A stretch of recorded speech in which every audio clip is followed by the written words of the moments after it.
அனைவருக்கும் இனிய வணக்கம். அன்பின் ஆன்மீகம் யூடியூப் சேனலுக்கு உங்களை அன்புடன் வரவேற்கிறோம். இன்றைய பதிவில் காரமடை அருள்மிகு ரங்கநாதர் கோயிலில் சந்திர கிரகணத்தன்று நடை அடைக்கப்படுமா இல்லையாங்கிற தகவலை நம்ம தொடர்ந்து பார்க்கலாம்.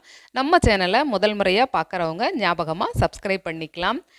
2026 வருடம் மாசி மாதத்தில் மாசி மக தேர் திருவிழா காரமடை அருள்மிகு ரங்கநாதர் திருக்கோயிலில் நடத்தப்பட்டு வருது. இந்த நிலையில் மார்ச் மாதம் 3ஆம் தேதி அன்னைக்கு சந்திர கிரகணம் நிகழ இருக்கு.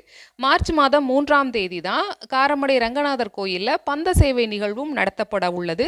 பந்த சேவை நிகழ்வில் தீப்பந்தங்களை எடுத்து காரமடையோட நகரத்து வீதிகளில் வலம் வந்து கோவிலில் நேர்த்திக்கடன் செலுத்துவது வழக்கமாக இருந்துட்டு இருக்கு. இந்த நிலையில் 3ஆம் தேதி அன்னைக்கு சந்திர கிரகணம் நடைபெற உள்ளது. சந்திர கிரகணத்தை முன்னிட்டு கோவிலின் சன்னதி நடைகள் அனைத்துமே மாலை 5 மணியிலிருந்து இரவு 8 மணி வரைக்கும் மூடப்பட்டிருக்குங்கிற தகவலை சொல்லியிருக்காங்க. இரவு 8 மணிக்கு மேல் நடை திறந்து புண்ணியாக வாசனம் முடிந்த பின்னர் இரவு 9:30 மணிக்கு மேல் பக்தர்கள் தரிசனத்திற்கு அனுமதிக்கப்படுவாங்கங்கிற தகவலை சொல்லியிருக்காங்க. கிரகணம் நேரத்தில் ராஜகோபுரம் நடை திறந்திருக்குங்கிற தகவலையும் சொல்லியிருக்காங்க. இந்த பதிவு உங்களுக்கு பயனுள்ளதாக இருந்திருக்கும். உங்களுடைய கருத்துக்களை கமெண்ட் பாக்ஸில் தெரிவிக்கலாம். நன்றி, வணக்கம்.